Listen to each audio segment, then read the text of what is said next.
how many of you have done inside-out turning? Ray has to not raise his hand. Just Bill? Oh, and Paul Well, back there. very poorly. Well, then you're in my category, and you've done some. What do you do it with 4, 6, 4. 4? 4.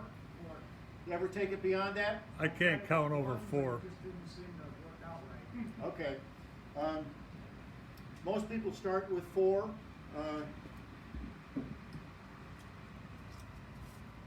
It's pretty straightforward. What I'll do is I'll run through it basically with you, and you need a lot of rubber bands.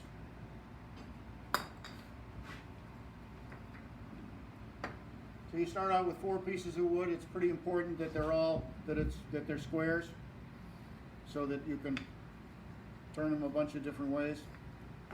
And then in order to turn them, I've got to have them glued together. But you want to be able to get them apart. So we're going to use a paper joint. I think you've probably used paper joints on other things. Anybody not used a paper joint with anything? All right, paper joints are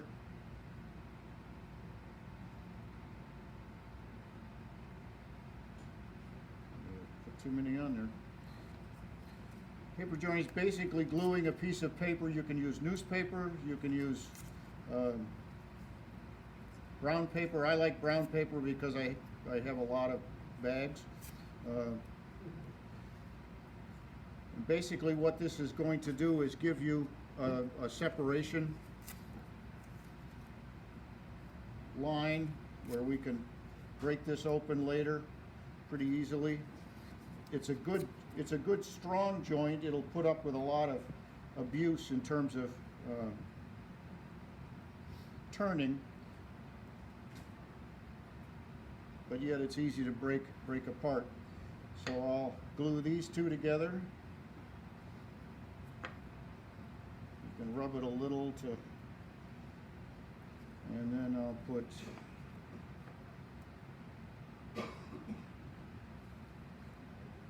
this one over here, and this one here, and here, and here, and here.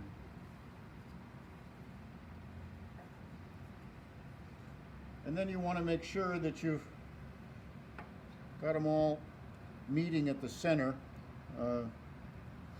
Take a look at the ones that Ray brought in.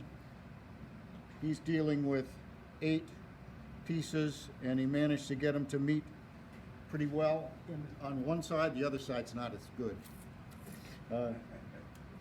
The first few times I did this, I just used blue tape for this, and blue tape worked fine. You just use it to try and get everything tightened up.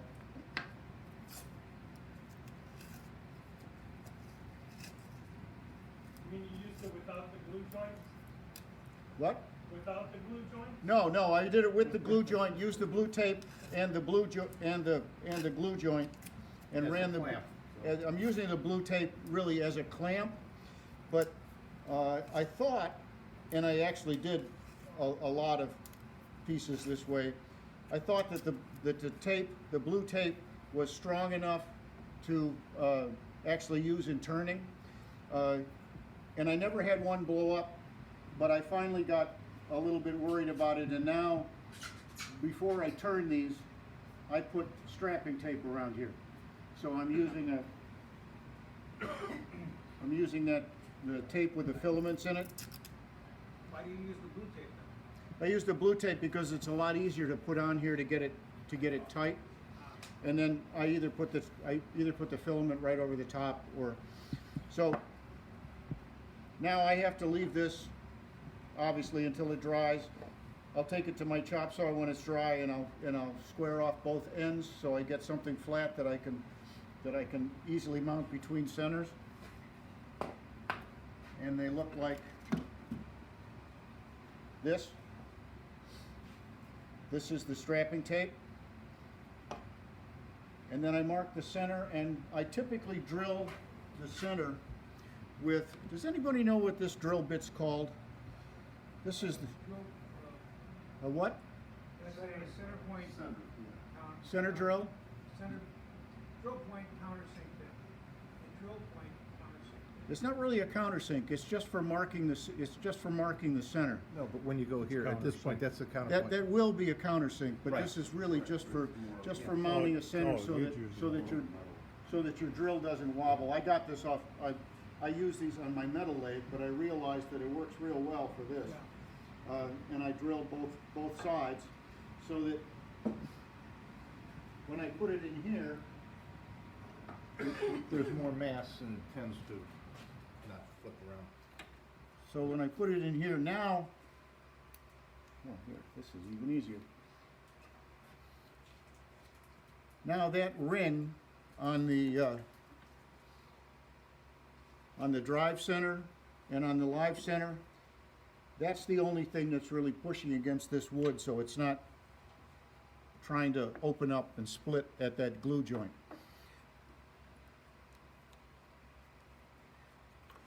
And now you're ready to turn, and you can do pretty much, I don't know, you guys have all seen turning. You don't need me to, well, let's,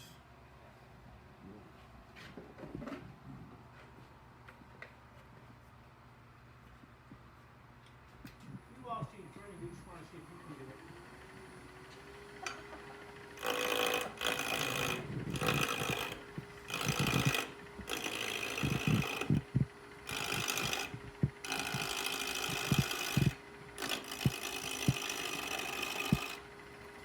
now because this is all still in spindle configuration, obviously you can use a spindle roughing gouge.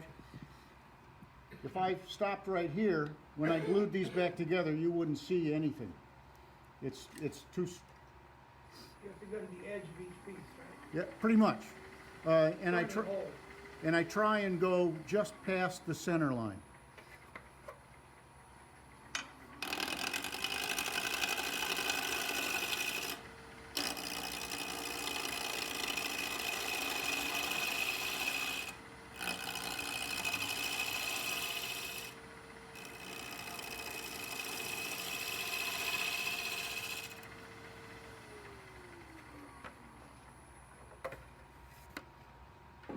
Okay, you saw the safety part, right?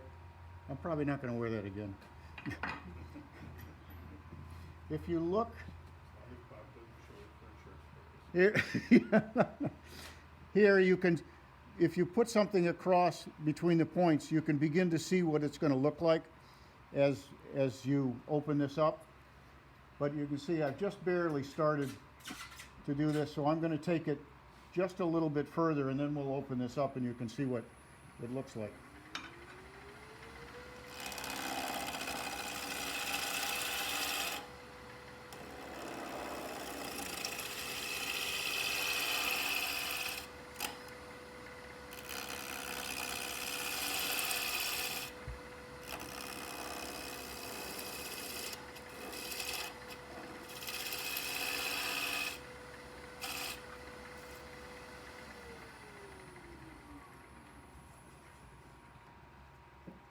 Let's take it a little bit further.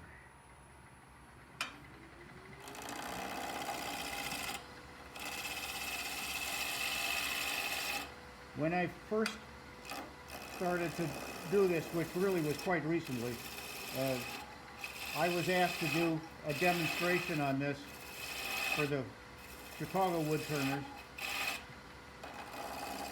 And since I had no real practice doing it, I did it all with pine, and pines are real easy to work with. I've used poplar.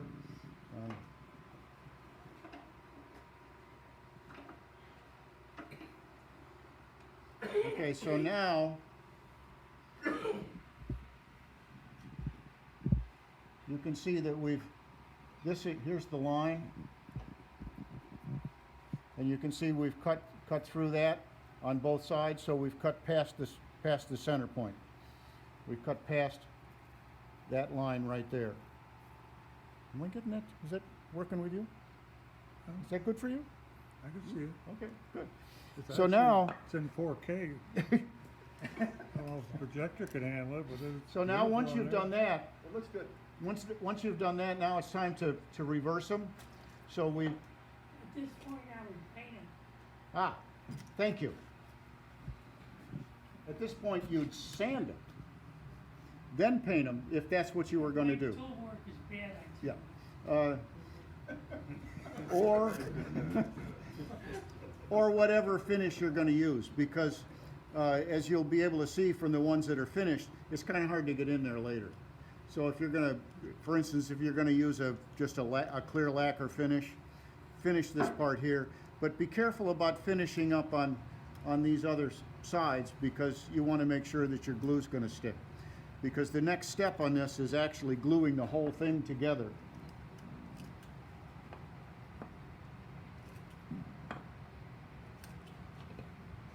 Are you cutting through the paper and the paper joint or just? through the I'm tape? cutting through the tape. I can't cut through the paper joint because, I guess I could, but I'll show you an easier way to do it.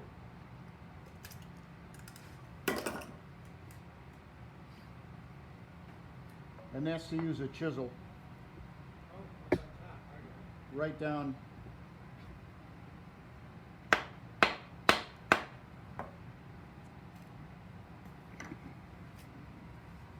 And you can see it splits right on the paper. The paper just delaminates. So I take all four, well, let's see what I do one at a time.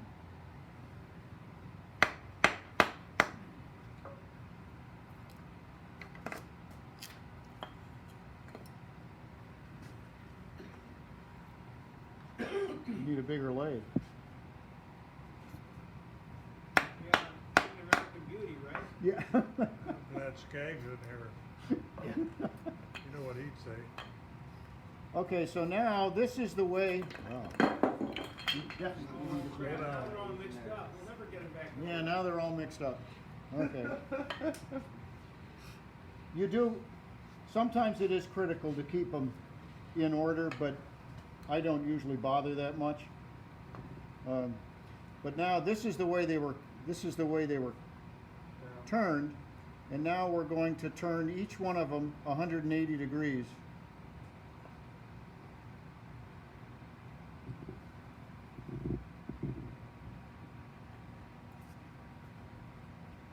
So you can see that you get a very little amount showing. And that's because you didn't cut very much here. So when you're looking at this, you can get a pretty good idea of what's going to happen out here.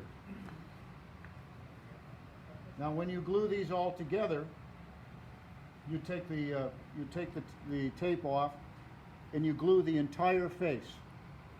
So that entire face will be glued together, and now you'll have a solid piece. Like, So there's no paper joint on the there's next no one. paper joint. So now there's no paper joint in this one. You can see here's where the old paper joints were, and here's what's showing from what we cut before. Do you still need the tape, strapping tape for safety? Probably not, but But maybe. I feel better. So once again, I drilled here and here to try and get that started without splitting it.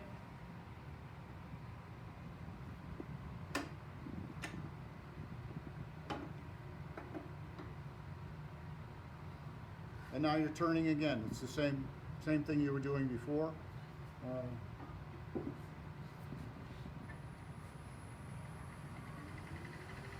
Now, has Bob got it so you can see what's happening inside? You can actually see inside now because you can see you're turning the shadow.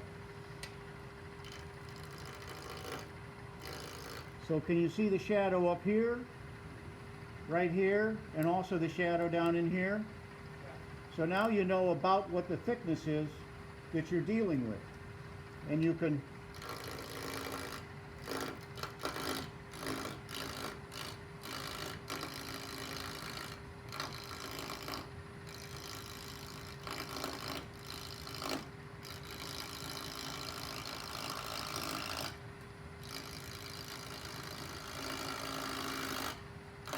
And this is your finished turning. This is going to be the outside.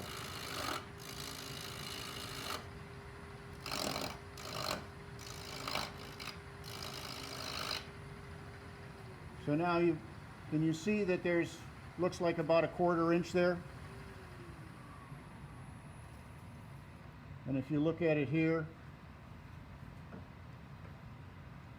you see the difference in there. If you look inside, can you get that inside? Or maybe down here where you can see it's a little bit better. So now it's relatively thick.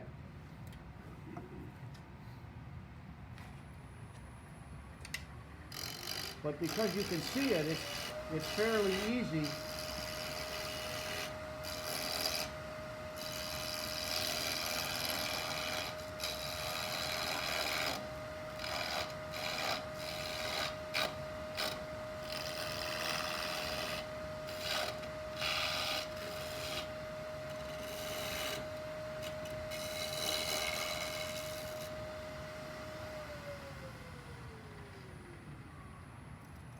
What are you using right now? Spindle gouge? I was using a bowl gouge right now just because I happen to like it.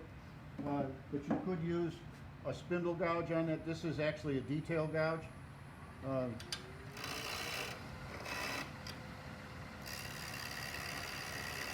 And it's just like, in this particular case, it's just like turning a bead. Because that's really all you're doing.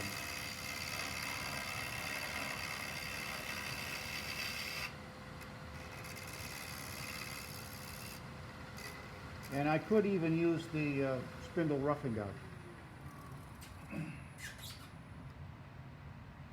And you work it down until you're about where you want to be. Now these down here, these were beads that were cut in there. It's a little bit harder to see the shadow on this one.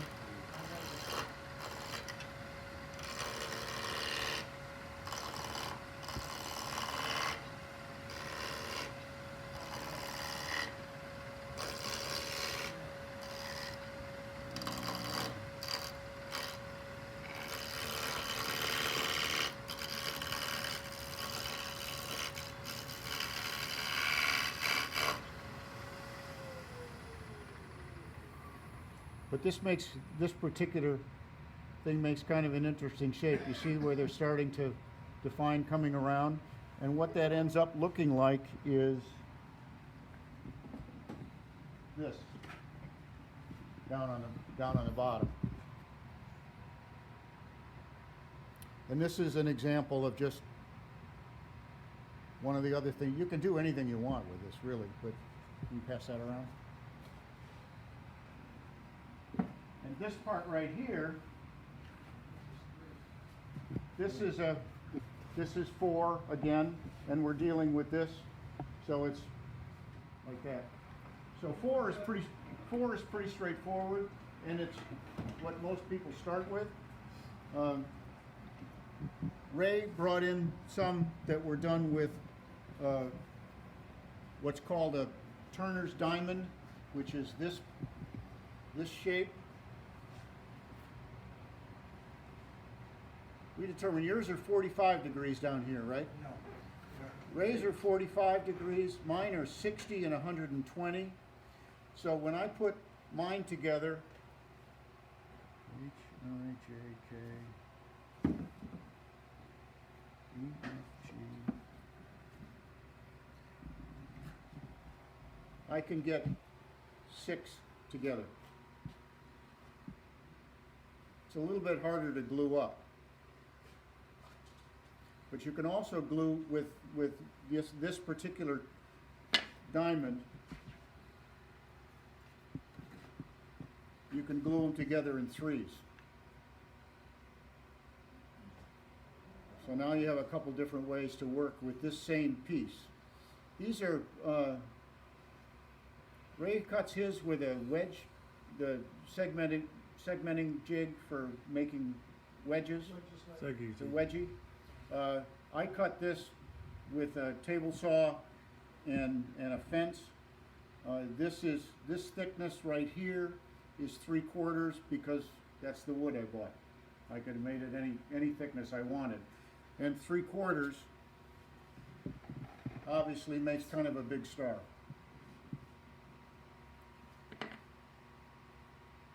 The important thing is that this dimension here and this dimension here are exactly the same, because every one of these faces has to be exactly the same. Otherwise, they won't line up with this, and you won't be able to spin them around. These, How do you get your, I put on a table saw with a fence, that's a little bit like the French chef just goes to the oven, blows the souffle out. I mean, how do you get that level of precision? sort of sneaking up on it. I mean, obviously this was done with a Wixie, because I know exactly what dimension, what angle I need. And then the rest of it is measuring between my fence and the face of the blade, or the teeth of the blade, and then making sure that I've got enough room there to run a push stick through there, because I'm not getting my fingers anywhere near this. But if you've been paying attention, you'll notice that I'm running this through the table saw with the piece absolutely captured, which is not very smart, because you got to hold it down on both sides. This could kick back. It'd be much better if I would be able to have the blade this way so that it would be able to come through, but I couldn't figure out a way to do that. So I You can't put your fence on the other side of the blade? no, because then this goes underneath the fence and my measurement's completely off. So this way it's right up tight against the fence. Now I suppose I could make a sled that did that, and that's probably what I do. If I made them any smaller than this, I'd definitely make them with a sled. Ray's method is a lot safer, but he ends up with a piece of wood. He starts with like a 1x6 or a 1x8 or 6 inches, a half inch thick. yeah, and just keeps running them through until he's got about this much wood left, and then that piece goes to something else. Yeah. So he's always got something to hang on to. And I'm a little cheaper than Ray. I didn't end up with any extra wood. So they can be glued together like this, or they can be glued together like this. If you're gluing them together in a star, and I think you figured this out too, you got to glue them up in little pieces. It's the only way you can do it. You can't glue it up all at once. So this is kind of time consuming, because I have to glue these three together, wait for that to dry, sand it a little bit, then glue them all together. And these are glued together with paper joints. And this will be glued together with a paper joint. And then I can start to cut it. And when they get cut, How do you keep those pieces aligned without, since you don't have a circle, you have a half a circle, a pointy half a circle. these, How do you keep those things aligned? Yeah. oh, When you're gluing them up, put them on a flat surface. you still gotta put something, put pressure on it to bring it together. I'm pushing them down here, I'm pushing it here, because I want them to meet at that point, right there. So what, do you have tape wrapped around it again? No, actually, it's done with a lot of little clamps. Actually, I should have brought a photograph of that. It's with clamps, sometimes with tape. It's not easy. How do you do it? All at the same time? I do all 8 of them one time, and rubber band them, and use extended time glue. Like 2 days? It takes me probably 10 minutes. Because you got to keep moving them around, massaging it to get it to all line up in the middle, right? Well, if I could be The the rate quite that goes simple. away 11 from every 12 rates. Actually, I don't think it'd be that difficult. These I've had no trouble with. These I glue up all at once, because No, I'm doing them all 8 at one time. I've never been able to do all 6 of these and have them turn out And it could be because I have a slight error in my 60 degrees. Because if you have any error at all, they don't go together. Yeah, that's true. There's always a You gap. gotta be right. Yeah. They're either right or wrong. It's So just really, you wanna have, like a ring of PVC pipe that was just the perfect diameter. Or the pieces of wood, the perfect diameter to fit in You the mean ring. you just drop them in there? Yeah, just put them in with a little snug fit. But And then line them up. you've all seen what Mark does, right? That's why he thinks this way. That's a lot more accurate than I am. I'm gonna do this with a rubber band and some blue Okay. tape. I like the rubber band and the blue tape too. So you said it was 60 and 120, right? This is 60 and 100, this is 60 and 120. So when you're cutting them on a table saw, that's a 30-degree angle. Right. They're done all one time. Yeah.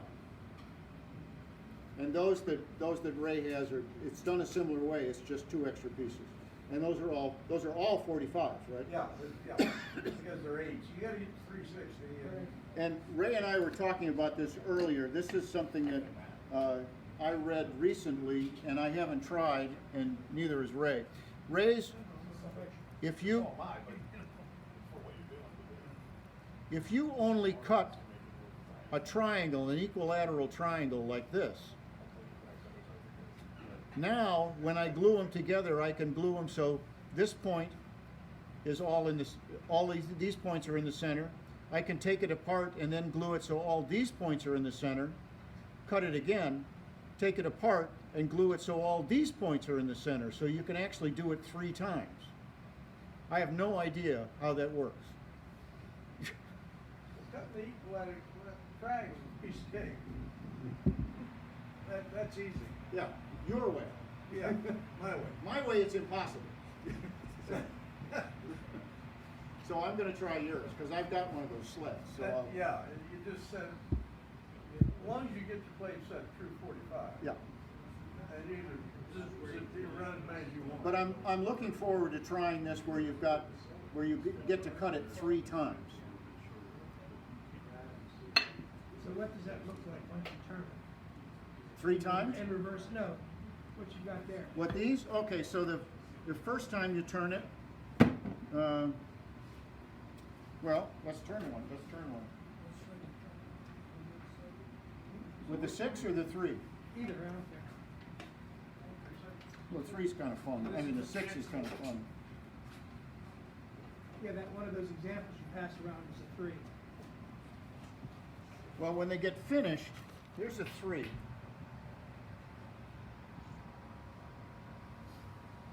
And here's a 6.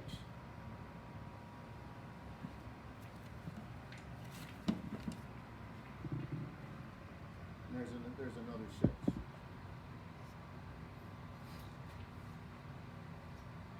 And when you're turning the 6s, there's a lot of air and a lot of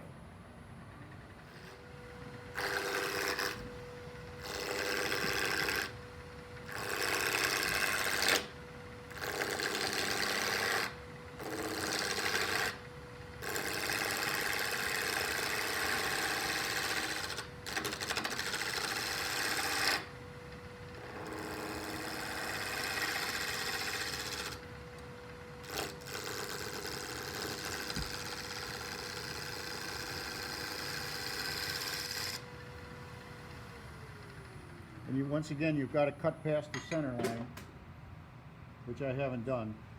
But you can see how much air you're cutting each time. So it's sharp tools, and you don't always have to cut that cove. This is a 3, and it's not cut at a cove at all. But you can see where it's cut through the center line here, and this, when you reverse it, ends up like that.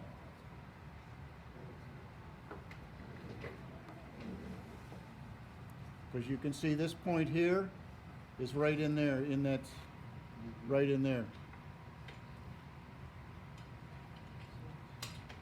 And these are kind of fun because they make interesting candle holders or whatever. you were real crazy, you could make it a very fascinating chess set. You could, yeah, but that's a lot more turning than. Yeah, it's real crazy. And you can also, when you glue these together, you have a little point in the middle that you can put stuff in. Bill, you see, that's where you do paint them before you. So that's this shape after it's turned on the outside with something glued on the inside, just to see what it looked like. You cut your tenant when you have it What's the inside little out. red thing in Yeah. there? Or when you- And some people inside the ones that are globes put little Christmas trees or stuff like that. You can put all sorts of stuff inside them. So what did I? So when you're done cutting this, you glue it back together and you end up with this.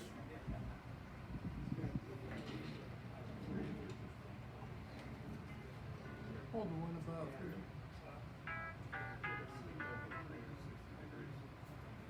Sorry.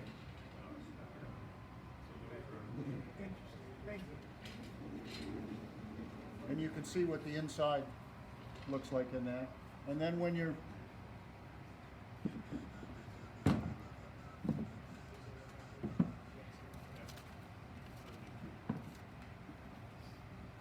then when you've got that and you turn the outside of it, we can actually turn the outside of that. But oh, that one's broken. But you end up with the 6, which is Have you ever put a light inside of one of these? a light. Yeah, here, I'm thinking if you were to. One of those little LED candles. But not visible, just Yeah, illumination. yeah. Yeah, get the bulb to be stuck up there where you can't see it. With the illumination Oh, down. that'd be really easy. Okay, good, and then I'll You come back next month and show us. No, but that would be nice. And those LED candles, they come with the battery and they're all set up. Thanks for moving that. And when I first started, I was using construction grade lumber, so I was doing big things like this. But that doesn't work that well. I don't know. Are there any questions? Did I cover that adequately? Yep. You're the president of the club. Who's in charge here? Who's in charge here? It was a challenge. I'd never done it. Now there are a few. I mean, obviously you could go on YouTube and the AAW website. There are all sorts of articles on this, and some of them are pretty straightforward, and some of them are really way off the wall. There's one that's fairly recent that uses this this little diamond, and it's the 60-degree one that he uses most of the time, and he does some pretty incredible flowers. I can't remember the guy's name, but if you looked up inside out turning on the AAW website and went back, I don't think you'd have to go back more than 2 years. I think he was actually on the cover that year, and it's just incredible stuff. But he's using this exact process. And you could do all sorts. I mean, I'm just doing it with a cove. As I said, you can do all sorts of stuff with it. I mean, you can. This is 2 coves. You can play with them and add stuff. Pass that around.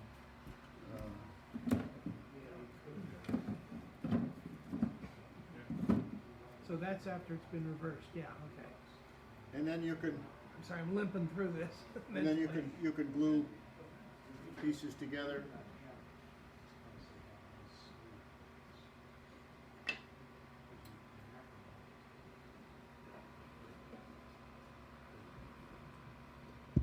Anyone else? But the most important thing is just trying it, because it's actually, I was surprised. It's a lot of fun. It's not that much work, really. but you end up with, I've got 2 cases of this with pieces of In half-done process? stuff. In process. You just run on the white one here. What? This is very cool. This is very good. So also for sure.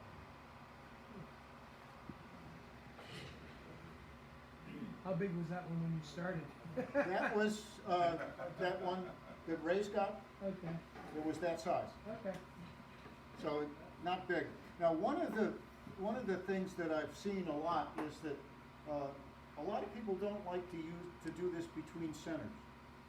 They'll put a chuck here and grab the whole thing here, and then bring the tailstock up.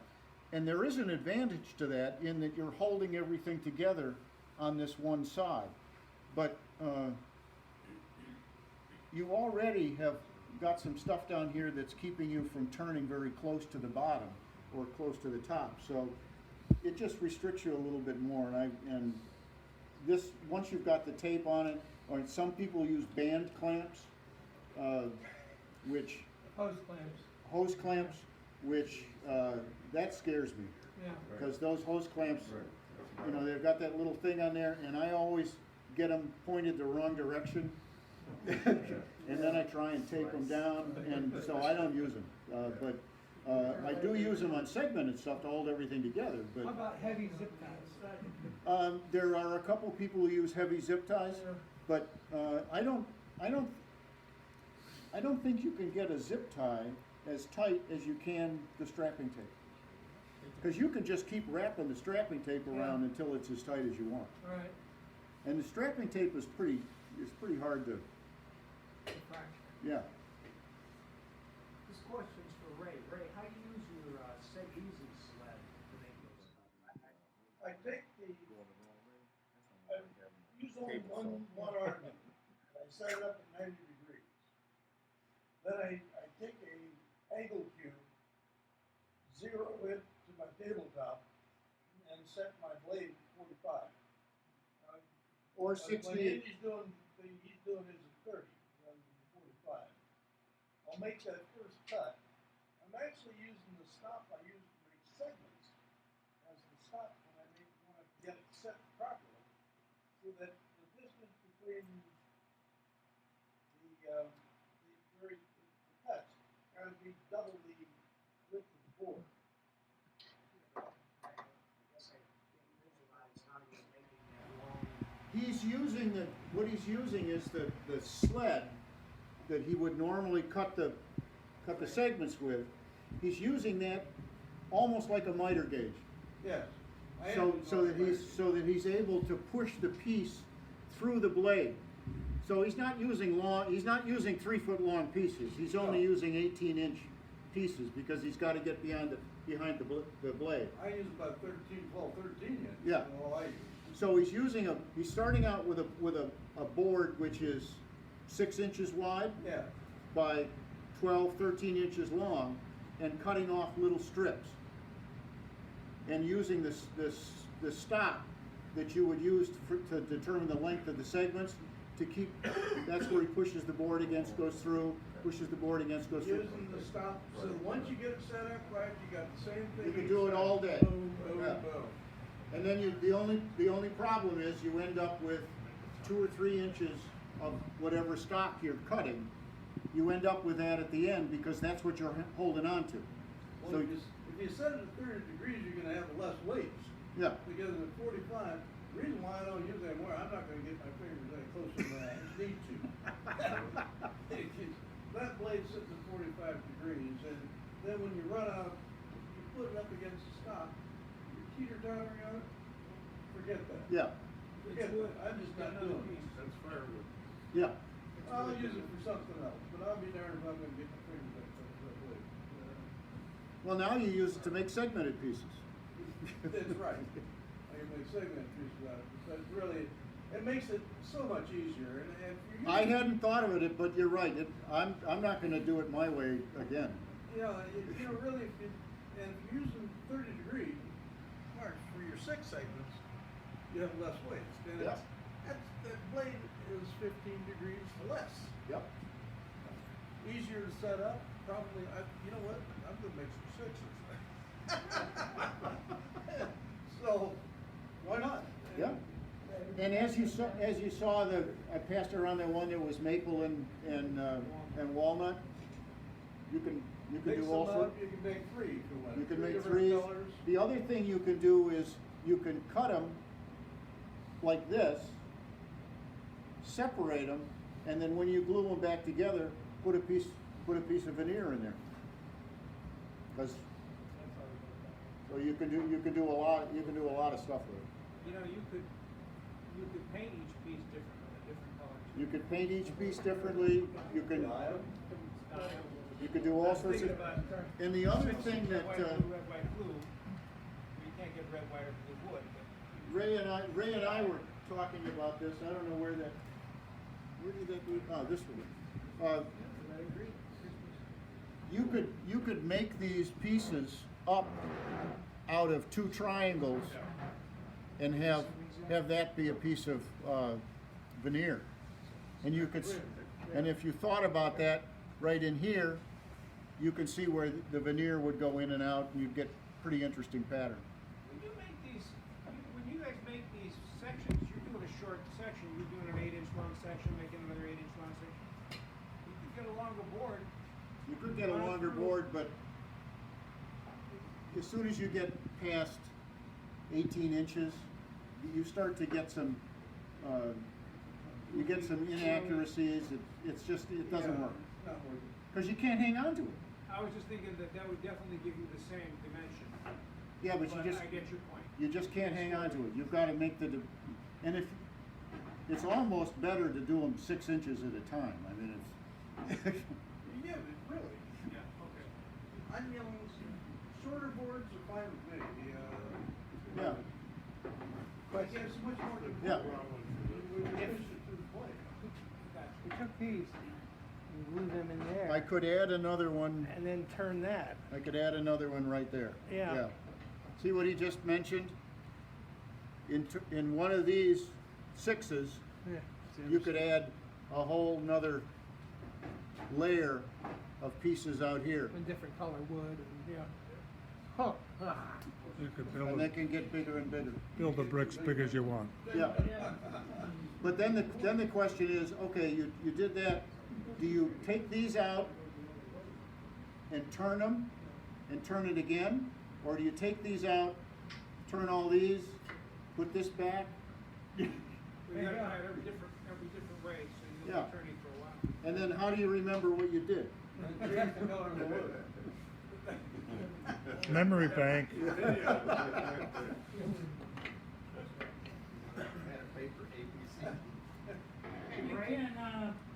kind of profile somebody's silhouette Very easily. on paper and then hold it up to get rid of You can literally you can paste it to this and cut it. And for instance, that one that went around that had the little cross in it, that just shows how easy it is to pretty much do whatever you want. And then